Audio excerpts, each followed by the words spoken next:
এবার বানাতে চলেছি সিদ্ধ পিঠে।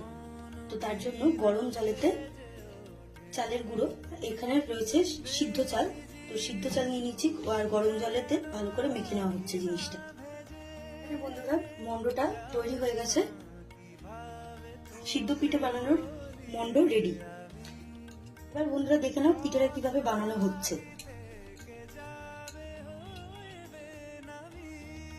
প্রথমে একটু গোল করে নেবো, চ্যাপটা করে নিয়ে তারপর এটাকে গড়ে নিতে হবে।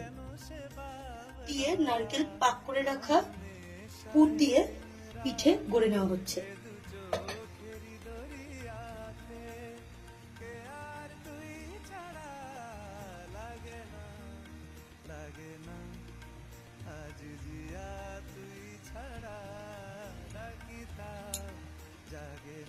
নারকেলের পাক দিয়ে পুর ভরা পিঠে রেডি। এবার